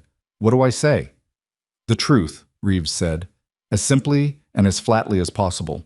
The truth told plainly is nearly impossible to attack, because attacking a plain statement of fact requires inventing something more complicated than the truth, and complicated things fall apart under examination. He closed the file. "Get some sleep tonight, both of you. I mean that practically, not as a pleasantry. Tomorrow will be long, and you'll need everything you have." They had dinner that evening at the hotel's dining room. Clara and Luke and Noah at a small corner table, Noah eating with the methodical seriousness of a child who has been told this is a special occasion and has decided to approach it with appropriate gravity. He ordered the same thing Luke ordered, which Clara noticed Luke notice, and the expression that crossed Luke's face in that moment, quiet, complicated, something he wasn't ready to name, she filed away in the same place she kept all the things about him that mattered. "Are you nervous?" Noah asked Luke. Luke considered the question seriously. "A little," he said. "You?" "Mama says you're not supposed to show it," Noah said. Luke glanced at Clara. "Your mama's right about most things." "I know," Noah said, with the complete confidence of a child who has taken stock and reached a conclusion. Clara looked at her plate. She was not going to have a moment in the hotel dining room in Miles City. She was absolutely not going to have a moment here. "Eat your supper," she said, to both of them equally, and the two of them, The man who was not easy to know but worth knowing, and the boy who had learned courage before he should have had to. Both ate their supper without argument. The Miles City Territorial Courthouse was a two-story stone building that smelled of wood polish and old documents and the accumulated gravity of decisions that had been made inside it for 20 years. Judge Alderman's courtroom was on the second floor. They arrived 20 minutes before the hearing and found Reeves already there, his file open on the table, his expression neutral in the way of a man who has reached the point in a process where there is nothing left to prepare and everything left to do. William and Crane were at the opposite table. William wore a suit that had not been purchased in Montana. He looked at Clara when she came in, and his expression was the one she'd seen on the porch at the ranch, patient, certain, the expression of a man who expected to be obeyed by the end of the day. Crane had the arranged composure of a lawyer about to perform. Noah stayed with the wife of one of Reeves's clerks in a room down the hall. Clara had explained this to him that morning, and he had looked at her and said, "Is it because he'll try to take me if I'm in the room?" And she had said, with more steadiness than she felt, "It's because this part is for the grown-ups, and I need you to be somewhere safe while we handle it." And Noah had looked at her for a moment and then said, "Okay," and gone with the clerk's wife without looking back, which cost Clara something she couldn't have put a number on. Judge Alderman was in his 60s, lean and direct, with the manner of a man who had made enough decisions that he'd stopped pretending any of them were easy. He read the filed documents for 10 minutes in silence before he looked up, and the room waited. "This is a jurisdictional matter first," he said, "and a custodial matter second, and I want everyone in this room to be clear about that order." He looked at Crane. "Your petition was filed in this territory. I'm the authority here. Whatever Mr. Thornton has arranged in Philadelphia is not germane until and unless you can show me an interstate order carrying appropriate federal weight, and I don't see one in this filing." Crane stood. "Your Honor, the Philadelphia proceeding is not before me," Alderman said. "What is before me is a petition filed in this territory regarding a child who resides in this territory with a legal guardian who resides in this territory. I'll hear the petition as filed. You may sit down." Crane sat down. Luke, beside Clara, exhaled very slowly through his nose. The next 2 hours were the most measured kind of combat Clara had ever witnessed. Nothing like the eruption she had lived with for 4 years, but something in some ways harder to endure because of its control. Crane presented his witnesses from Pennsylvania. 2 men who described William as a model husband and father, who said Clara had been volatile and irresponsible, who said the child had been well cared for before Clara removed him from a stable home. They said these things in the smooth, rehearsed manner of people who have been told what to say by someone who has paid attention to what sounds credible. Reeves cross-examined both of them with the patience of a man pulling threads from a sweater. He asked precise questions about dates, when they had visited the Thornton home, how often, what they had observed specifically on each occasion. Both men became gradually, visibly less certain of the details of their own memories under this treatment. One of them contradicted himself about the year of a visit he'd claimed to make. Reeves did not point this out loudly. He simply made a note and moved on, which was somehow worse. Then Crane called William. William took the stand with the ease of a man who has prepared himself to be watched and found blameless. He described the marriage in terms of his own patience. He described Clara's departure as an act of irrational panic by an emotionally unstable woman who had never properly adjusted to the demands of marriage. He described Noah as his son, used that word repeatedly, deliberately, and said he had dedicated the past months to recovering his child from circumstances he found troubling. "What circumstances specifically?" Crane asked. "A woman with a history of instability, living on a remote property with a man she met through a correspondence service," William said. "A man with no established character references and no relationship with the child prior to the arrangement." Reeves stood. "Your Honor, Mr. Carter's character references have been filed. 17 of them from residents of Silverdale, Montana, several of whom have known Mr. Carter for over a decade. I direct the court's attention to Exhibit F." Alderman looked at his copy. "I have it," he said. "Continue." Clara watched William's jaw tighten. 17. She hadn't known the number until Reeves mentioned it. She had known Luke was sending letters, had known Purvis had gathered signatures, had not known how many had come back. The number sat in her chest like ballast. Then Reeves cross-examined William. He began mildly, almost conversationally, asking about William's business, his schedule, the nature of his work in Philadelphia. William answered with the confidence of a man who does not yet see where he is going. Then Reeves asked about the signed financial separation documents. William confirmed he had signed them. Reeves asked if he had read them fully. William said he had. Reeves asked, with the same mild tone, if William could explain why the rights termination was included in the packet and whether he had been aware of its inclusion at the time. A pause.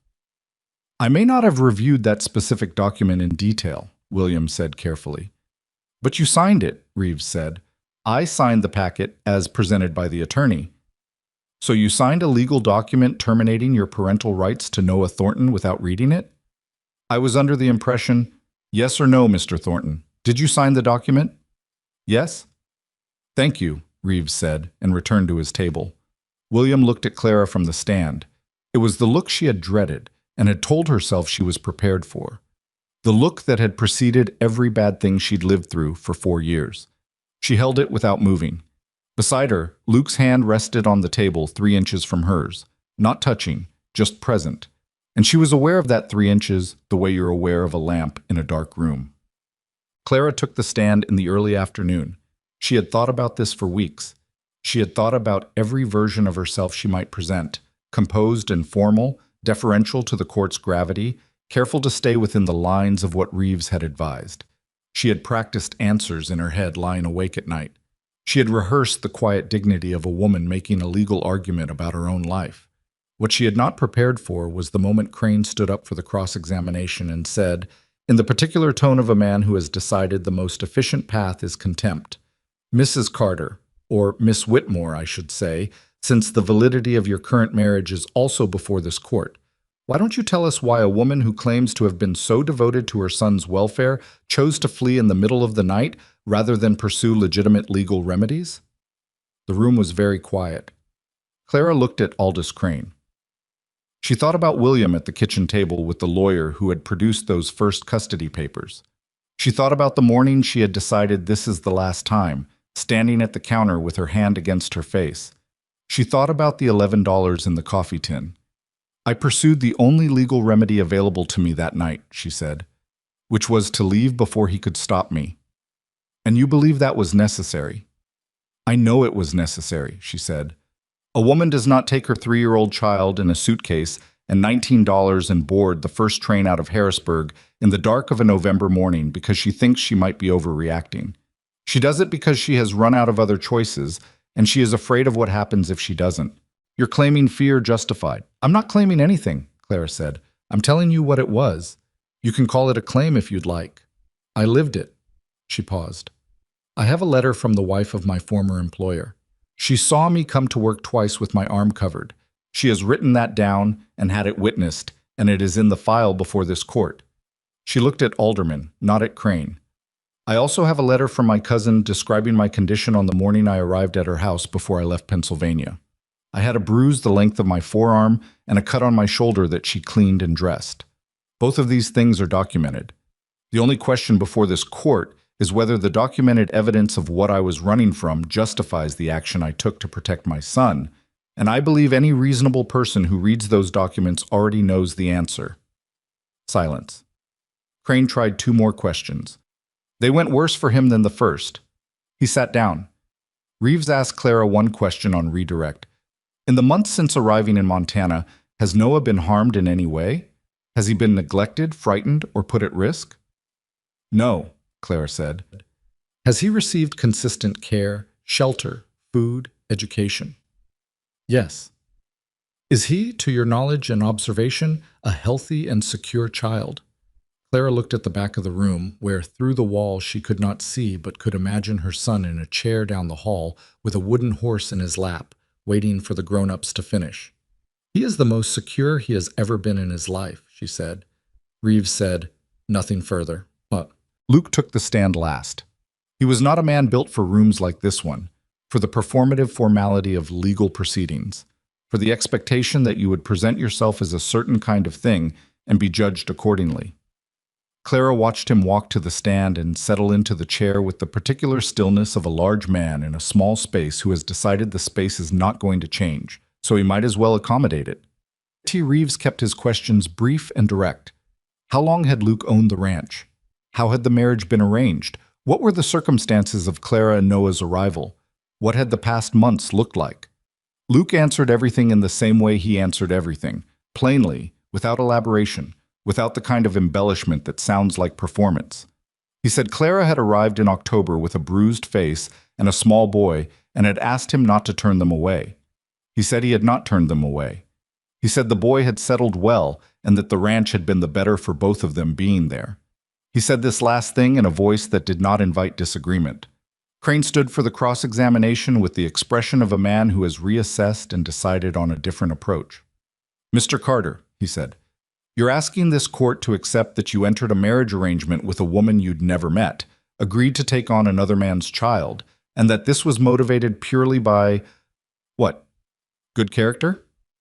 "I was lonely," Luke said. The room was very still. "I beg your pardon?" Crane said. "I'd been on my own for 8 years," Luke said. "I wanted a wife, and I went through a legal agency to find one. That's what it was." He paused. "Then I met Clara and Noah, and the situation was more complicated than I'd expected, and I decided that complicated didn't mean wrong." He looked at Crane with the direct, unhurried gaze of a man who has nothing to manage. "I don't know what other motive you're looking for. That's the whole of it." Crane tried to reframe. He asked about the correspondence agency's practices, about the terms of the arrangement, about what guarantees Luke had of Clara's character before the marriage. Luke answered each question with the same unadorned flatness, giving Crane nothing to push against because there was no pretense there to dismantle. You cannot find the seams in a thing that is simply itself. "You didn't ask for references? For documentation of her background?" Crane said. "I asked for the truth," Luke said. "She gave it to me." Crane paused. He had one more thing, and Clara saw him decide to use it. "Isn't it true, Mr. Carter, that you have developed personal feelings for this woman that go beyond a practical arrangement, and that those feelings are influencing your testimony today?" The room waited. Luke looked at Crane for a moment. Then he said, "I don't see how that's the court's business. The child's welfare is the court's business. I can speak to that." "Please answer the question," Crane said. "I answered it," Luke said. He looked at Judge Alderman. "I'm happy to speak to anything relevant to Noah's welfare, Your Honor." Alderman looked at Crane. "Move on, Counselor," he said, with the tone of a man who has decided that this particular line of questioning has produced exactly what it deserved. Judge Alderman retired to consider for 40 minutes. 40 minutes was not a long time in any other context, and was approximately 4 centuries in that hallway outside the courtroom where Clara sat on a wooden bench with Noah on her lap, and Luke on the bench beside her, and Reeves pacing a short track near the window. Noah had fallen asleep within 15 minutes, the way children do when they have decided they cannot control the situation and might as well rest. Clara held him and felt his weight and his warmth and the steady rhythm of his breathing and told herself to breathe in the same rhythm. Luke sat without speaking. His hat was on his knee, and he was looking at the floor with the focused non-expression of a man spending his energy on staying exactly where he was. At one point, without looking up, he said, "You did well in there." "So did you," she said. "Reeves did well," Luke said. "Yes," she said. "But so did we." He looked at her then. Not for long. Just a look. The kind between two people who have been through something and come out the other side still side by side and are taking stock of that fact. She looked back. The door at the end of the hall all opened and Reeves stopped pacing, and Clara woke Noah gently, and they filed back into the courtroom and took their places. Alderman's ruling was 12 minutes long and used a great deal of legal language that Clara followed imperfectly, but understood in its essential shape. The right's termination was valid and enforceable in this territory. The petition for emergency custodial review was dismissed.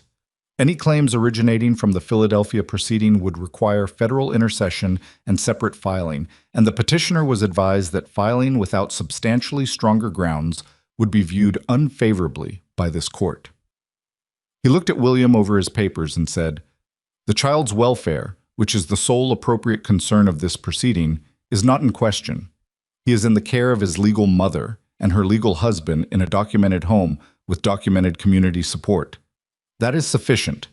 He set the papers down. "This matter is closed. You are all dismissed." William sat at his table for a moment. Crane was already putting papers away. William looked at Clara across the room, across the distance of everything that had happened in the past 4 months, across the width of what she'd managed to do and what he hadn't been able to undo. And she looked back at him, and this time the look on his face was not the patient, certain expression she'd feared for 4 years. This time it was something closer to recognition. She didn't gloat. She didn't allow herself the satisfaction of watching him for longer than a moment.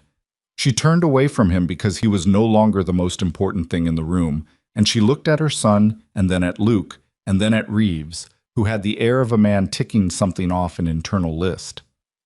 "That was as clean a dismissal as I've seen in 20 years, Reeves said quietly. "Thank you," Clara said, "for all of it." "Thank your documents," Reeves said. "I've said it before. The truth, told plainly, is nearly impossible to attack." He closed his satchel. "Go home, Mrs. Carter." They left Miles City the following morning in a cold, clear dawn that had the particular quality of early March in Montana, the light thin and honest, the air still carrying winter, but with something different underneath it, something that hadn't been there in December or January. Not warmth yet, more like the memory of it, filed away somewhere in the earth and beginning, slowly, to be retrieved. Noah sat between them on the wagon seat.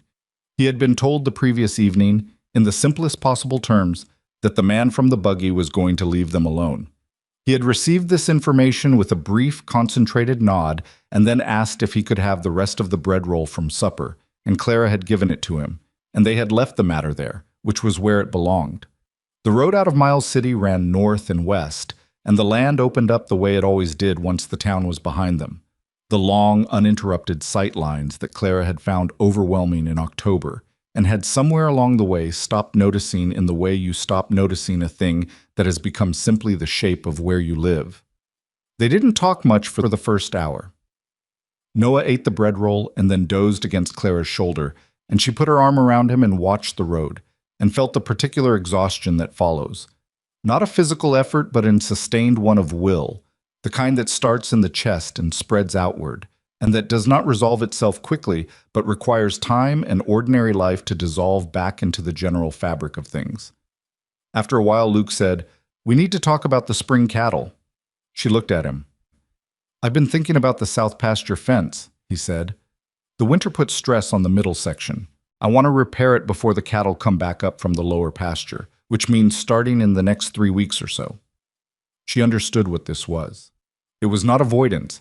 It was the particular language of someone who has found the most reliable way back to solid ground, after something that has put solid ground in question, is to begin immediately re-establishing it.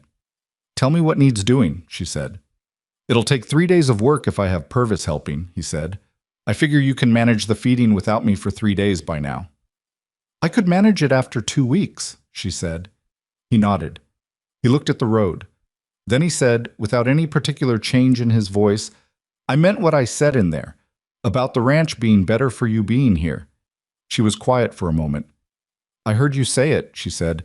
"I want to make sure you understood I wasn't saying it for the court." "I know," she said. Another silence. Noah shifted in his sleep. "Luke?" Clara said. "What?" "I'm glad the agency wrote that you were worth knowing." She did not look at him when she said it. She looked at the road, at the long pale distance of the Montana morning, at the pale strip of light along the horizon where the sun was fully committing to the day. Beside her, in her peripheral vision, she saw him turn toward her briefly and then look back at the road. "It took some figuring out," he said. "For most people." "I'm a fast reader," she said. She felt him look at her sideways. "You said that before," he said. "It was true then, too." After another mile, he said, "The third chair's too low for him now. I've been meaning to build a new one." She looked down at her sleeping son. He had grown 2 inches since October. She had let out the hem of his coat twice. "He'd like that," she'd said. "I know what he'd like," Luke said. "He'd want it to match Fletcher's color. Brown, with a white patch." Clara laughed. A real one, the kind that came up without warning. "He absolutely would." "I'll see what I can do with the wood I've got," Luke said, and there was something in the way he said it. The practicality of it, the "I'll see what I can do" of a man who does not make promises he doesn't intend to keep, but fully intends to keep this one. that landed in Clara's chest and settled there, warm and solid, like something that had finally stopped moving. The wagon rolled north and west under the opening sky. The land ran out in every direction with its usual magnificent indifference to human things, and the three of them moved through it the way they had moved through the past 4 months, imperfectly, without a map, making it up as they went and finding, somewhere in the making, that what they were building was something sturdier than any of them had dared to plan for. Noah slept through all of it, one hand curled against Clara's coat, the other holding a wooden horse whose paint was wearing off from being carried everywhere, and which would be carried everywhere still, for years yet, until the boy who held it grew large enough that he no longer needed to. They reached the Carter Ranch in the late afternoon of the second day, just as the light was going gold and long across the yard. Dote came to the paddock fence and put her nose over the top rail, and Noah, awake now and sitting straight as they pulled in, saw her and said Dote, with the particular warmth of a person greeting someone they've missed, and Luke stopped the wagon and let the boy climb down, and they watched him run to the fence with his arms out the way he'd done that first morning in October. Clara sat on the wagon seat in the fading light. She looked at the house, at the plain windows and the porch with the split log someone had finally carried inside, and the smoke beginning from the chimney because Purvis had kept the stove going, as he'd said he would. She looked at the yard and the barn and the long reach of the land past the fence line, all of it bare still under the late winter sky, but with that same quality she'd noticed on the road this morning. Not warmth yet, but the memory of it, beginning to come back. Luke was looking at her. "Home," he said. It wasn't a question exactly. She looked at it all, every imperfect, ordinary, hard-won piece of it. "Home," she said. Spring came to the Carter Ranch the way it always did in Montana. Not gently, not with any of the pastoral gradualness that people who'd never lived there tended to imagine, but in arguments. A week of warmth followed by 3 days of freezing rain, followed by 2 days of genuine, persuasive sun that made you believe it, actually believe it, and then one final hard frost that killed the believing and made you start over from nothing. Clara had lived through one Montana winter by then. She knew what the arguing meant. She stopped trusting the warm days and started working through them instead, which was what the land required. Not faith in good conditions, but the discipline to use them before they disappeared. The south pasture fence took Luke and Purvis 4 days, not 3. The middle section was worse than Luke had estimated, which he acknowledged without making a production of it, the way he acknowledged most things that didn't go as planned, briefly, factually, and then moving directly to what came next. Clara managed the feeding those 4 days and did it without incident, which she noted to herself and no one else, because competence, she had decided, was not a thing that required an audience. Noah turned 4 in April. Clara baked a cake with dried apples and honey, and Luke produced from somewhere she couldn't determine because she'd learned there were regions of the barn she apparently wasn't meant to investigate. A small wooden chair painted brown with a patch of white on the back left leg. It was not a perfect replica of Fletcher's coloring. It was close enough that Noah stared at it for a full 10 seconds and then sat down in it with the air of a person who has received exactly what they needed and intends to take it seriously. He used that chair every day for the next 3 years, until he grew too large for it, and it migrated to the corner of the barn, where it remained for reasons nobody articulated, but nobody removed it either. A letter arrived from Reeves in late April. It was brief. Reeves did not write long letters, and it said that William Thornton had returned to Philadelphia and that the territorial court had received no further filings on the matter. It also said, in the last line, with the dry understatement of a man who chose his words with the care of someone billing by the hour, "I do not anticipate further difficulty from that quarter. Men of Mr. Thornton's type are, in my experience, persistent only when they believe they are winning." Clara read the letter twice and then set it on the table and made coffee and stood at the kitchen window and looked at the yard where Noah was crouched near the fence, watching something in the dirt with the focused intensity of a 4-year-old who has found something the world forgot to explain to him. She waited to feel more than she felt. She had expected relief of a particular size, large, flooding, the kind that knocks you sideways. What she felt instead was quieter than that. More like the absence of a sound you'd been hearing so long you'd stopped noticing it, and only recognized it was gone by how different the silence sounded without it. Luke came in from the barn and saw the letter and read it without sitting down. He put it back on the table. That's done then, he said. Yes, Clara said. He got his coffee and stood beside her at the window. Noah had found whatever he was looking for in the dirt and was now showing it to Dote through the fence rails, holding it up to the mare's nose with the complete confidence of a child who believes horses share his interests. He's going to put that in his pocket, Luke said. He's going to put that in his pocket, Clara agreed. They stood there for a moment, side by side at the kitchen window, watching the boy. Luke, Clara said. What?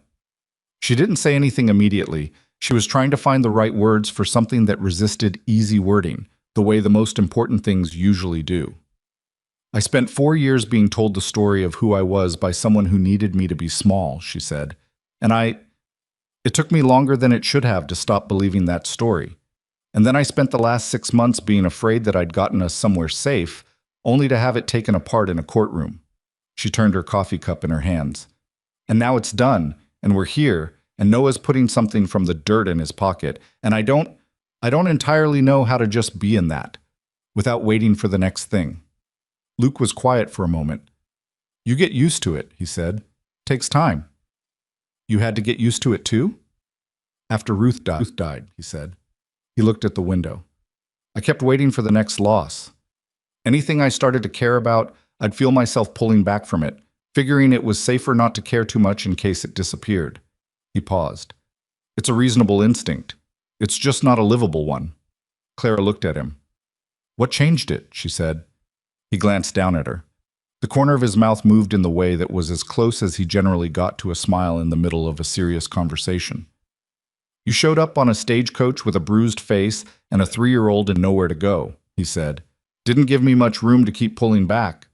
She looked at the yard. Noah had pocketed whatever he'd found and was now attempting to convince Dote to lower her head by pushing on her nose, which Dote was tolerating with the magnificent patience of a very old horse who has seen all of this before. I'm glad the agency found you, Clara said. I'm glad you answered the advertisement, he said. It wasn't a declaration. It wasn't the kind of thing that gets said in front of candles or with particular ceremony. It was said at a kitchen window with cold coffee and a 4-year-old bothering a horse in the yard, which was exactly the right place and time for it, because that was the shape of the life they were actually living. Not a story someone would make elegant in the retelling, but the real one, with its cold coffee and its muddy yards and its imperfect people doing their best with what they had. Clara reached over and put her hand on top of his where it rested on the windowsill.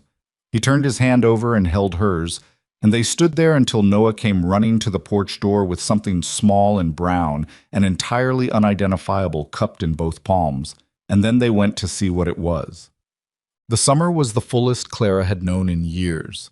Not easy. Summer on a working cattle ranch in Montana is not a season that allows for ease, but full in the way that good hard work fills a day, which is different from the filling of fear and vigilance and managed performance that had filled her days for 4 years. She learned to read cattle the way Luke read them, by their posture and their groupings, and the particular way they moved when something was wrong versus the way they moved when everything was fine. She learned which sections of fence were permanently questionable and which were solid. She learned how to budget the ranch's accounts, which Luke had been doing by instinct, and which she began systematizing in a ledger she kept on the kitchen shelf, and which revealed, after 2 months of careful tracking, that they were losing a consistent small amount on feed costs that could be addressed by adjusting the timing of their autumn purchasing. She showed this to Luke one evening, and he looked at it for a long moment and said, "How long has that been happening?" "At least 3 years, based on what I could reconstruct from the receipts," she said. "Probably longer." He looked at the numbers and then at her. "You were a typesetter," he said. "I was also good at numbers," she said. "It's the same kind of attention." "Why didn't you say so earlier?" "You didn't ask," she said, "and I was learning the rest of it first." He handed the ledger back to her. "What do we do about the feed costs?" "Buy in August instead of October," she said. "The prices are lower before the autumn demand. We'd save roughly 12%. "Do it," he said, and went back to his coffee. It was that simple. She had lived with a man who would have argued about the numbers regardless of what they showed, because the numbers were not actually the point. The point was who had the right to be correct about something. Luke looked at the numbers, saw that they were correct, and said, "Do it." She had not entirely gotten used to that, 5 months in. She suspected she might not for a long time, and she decided that not getting used to it was its own kind of useful reminder. She bought the feed in August. They saved 14%, which was 2 points better than she'd estimated, and she noted this in the ledger without mentioning it to anyone, because she had decided that being right was also not a thing that required an audience.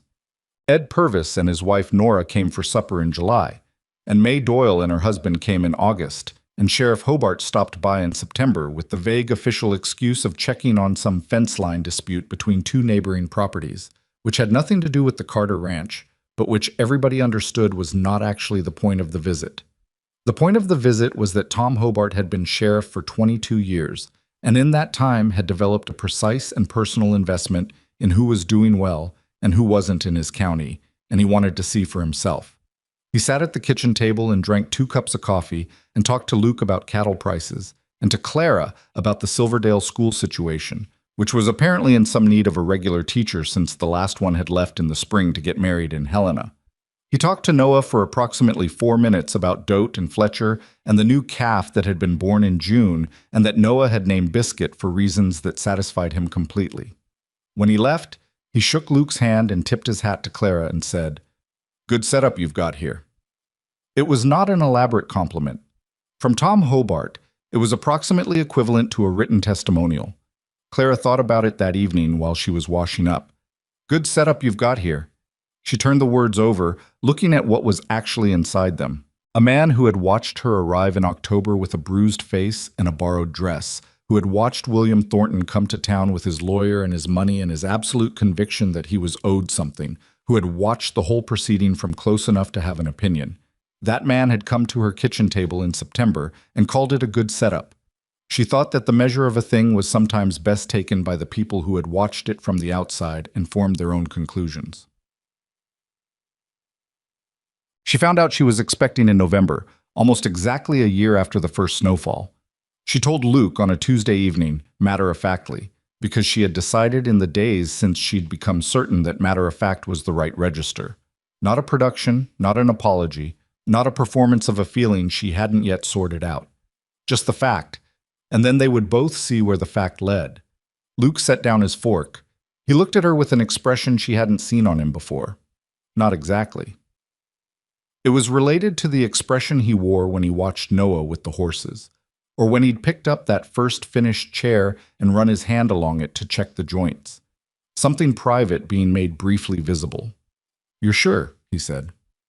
"Yes," she said. He picked up his fork. He put it down again. He looked at the table. "All right," he said. "All right," she said. He looked up. "What would you like me to say?" "I don't know," she said honestly. "I didn't have a script for this part." He was quiet for a moment. Then he said, "I didn't think, after Ruth, I stopped thinking this was something that was going to happen for me again. Another child.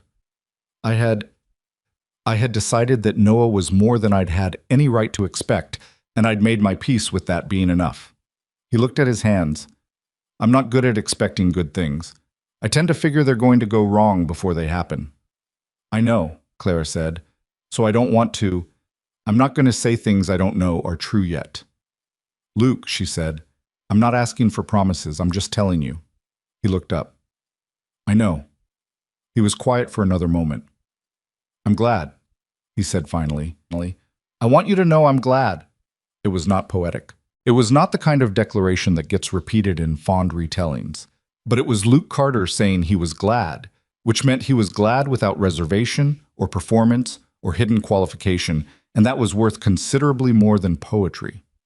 Noah, who had been listening from the doorway with the thoroughness of a child who has long since mastered the art of the inconspicuous doorway, said, "Is there going to be a baby?" Luke and Clara both looked at him. "You were supposed to be in bed," Clara said. "I heard baby," Noah said, with the unapologetic pragmatism of a 4-year-old who has decided information justifies presence. Clara looked at Luke. Luke looked at Clara. "Yes," Clara said. "There's going to be a baby." Noah processed this for a moment. "Will it be a boy or a girl?" "We don't know yet," Luke said. "I want a girl," Noah said. "Boys are a lot of trouble." He said this in a tone of personal experience, turned around, and went back to bed. Luke looked at the empty doorway. "He's not wrong," he said. Clara pressed her lips together. "Don't," she said. "I'm just saying, Luke Carter, if you laugh right now, I will." He was already laughing. It was the laugh she'd heard only a handful of times in the past year. Quiet, genuine, a little rusty, like something he'd been out of practice with for a long time. She had decided the first time she heard it that it was one of the better sounds she knew. She laughed too. They sat at the table in the lamplight, laughing at a child who had delivered his verdict and gone back to sleep. And outside, the first snow of their second winter together was beginning to come down, quiet and deliberate, settling on the roof and the porch and the yard with the patient accumulation of something that intends to stay. The baby came in July. A girl, as Noah had requested, though the universe's decision to accommodate his preference had nothing to do with his having expressed it, a fact that did not diminish his satisfaction in the outcome. They named her May, after May Doyle, who had been the first person in Silverdale to simply see Clara clearly and decide that was sufficient. May Doyle herself received this information at the counter of her restaurant and was quiet for a moment and then said, briskly, that it was a perfectly good name and she hoped the child would have better luck with it than she had, and then turned away to deal with something behind the counter that may or may not have required her immediate attention. May Carter, small, red-faced, spectacular, in the way that all new human beings are spectacular before the world convinces them otherwise, arrived in a July that was the hottest in 3 years and departed from it completely unimpressed by the heat. From the beginning, a person with opinions and no particular hesitation about expressing them. Noah treated his sister with the combination of proprietary care and occasional bewilderment that characterized his entire approach to things he had decided were his responsibility.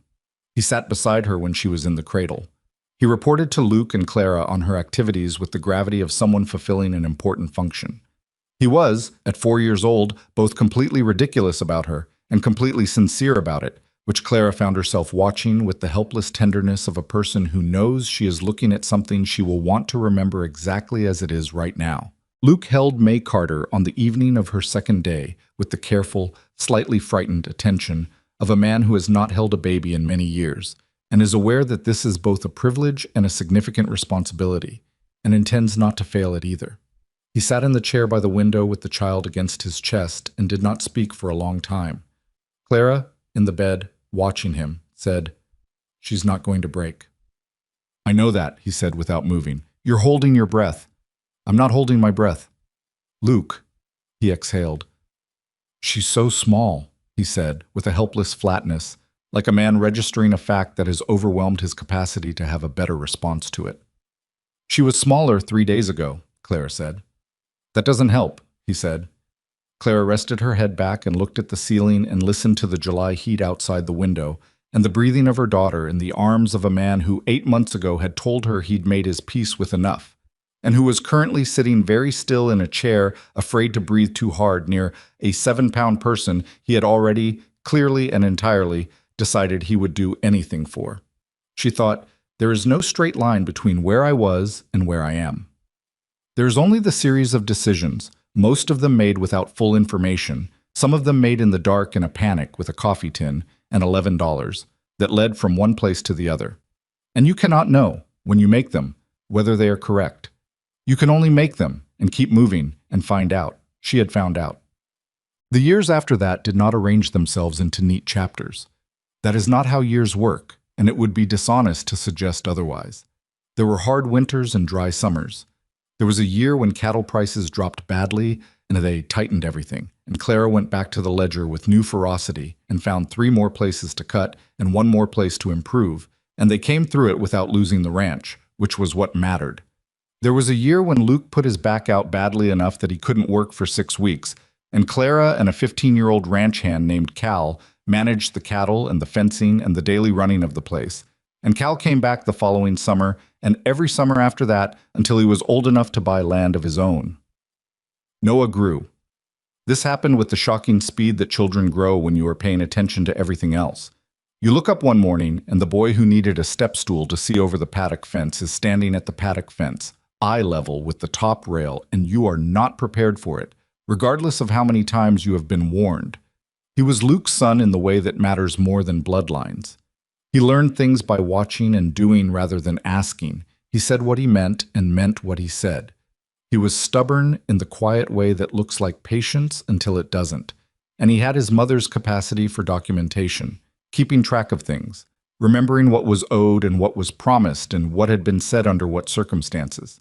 At 12, he started keeping the ranch's secondary accounts without being asked. Clara found this out when she went to update the feed ledger and discovered it had already been updated in handwriting that was not hers and not Luke's. She showed it to Luke. "I know," Luke said. "You knew?" "I saw him doing it 2 weeks ago," Luke said. "Figures are right." Clara looked at the ledger, at the careful, slightly angular handwriting that was already more legible than Luke's had ever been, at the columns that balanced correctly and the notes in the margins that indicated not just what, but why. "He's 11, she said. 12, Luke said. "Last month." "He's 12, she said. "I know," Luke said. "Keep up." She put the ledger back on the shelf. She looked at the kitchen, at the rearranged shelves and the window with the curtains she'd put up in the second summer and the third chair, now too small for Noah, but still in the corner, still present. At the life that had accumulated in this room over the years, layer by layer, the way a good thing builds. Not dramatically, not all at once, but in the daily repetition of people showing up and doing what needs doing and choosing, over and over, to stay.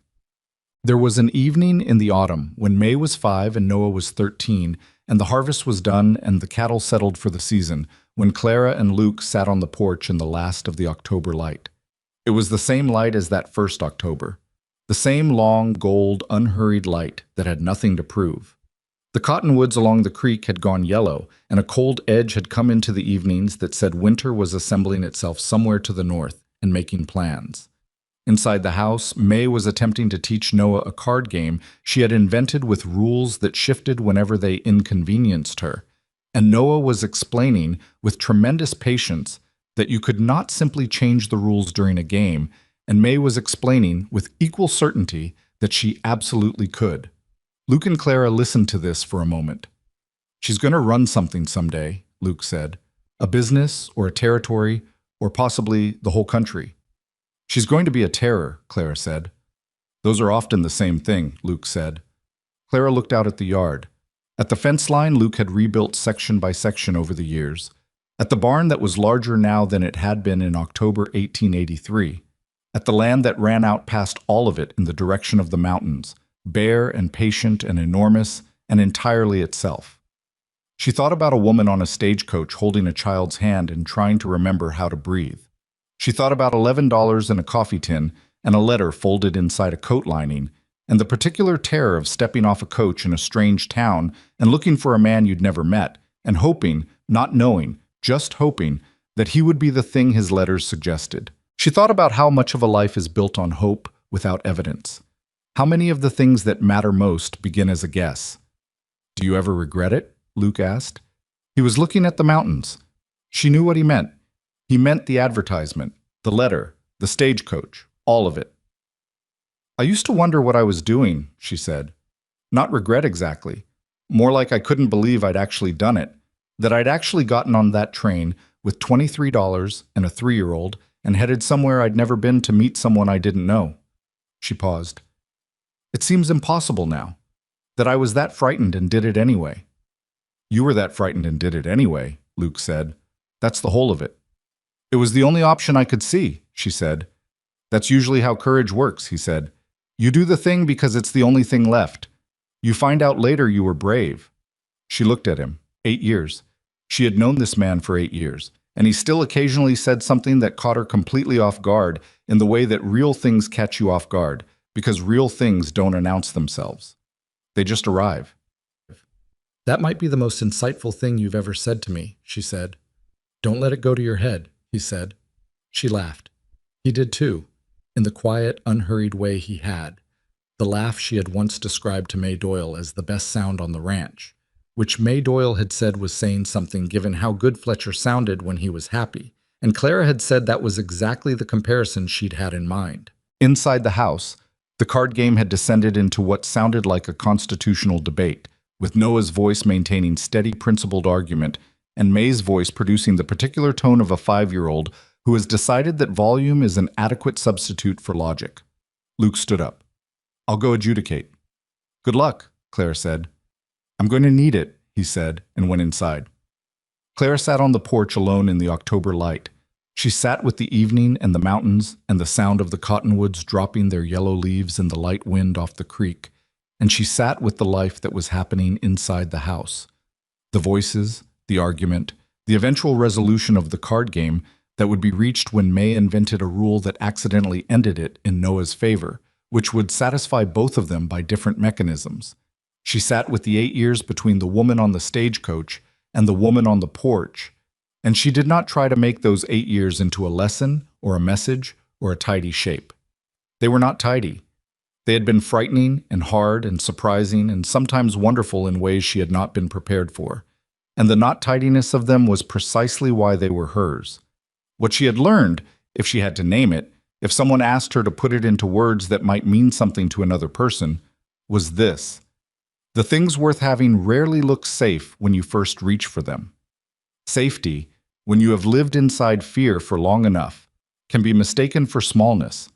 The willingness to reach for something anyway, not because you're certain, but because the alternative is to stop reaching.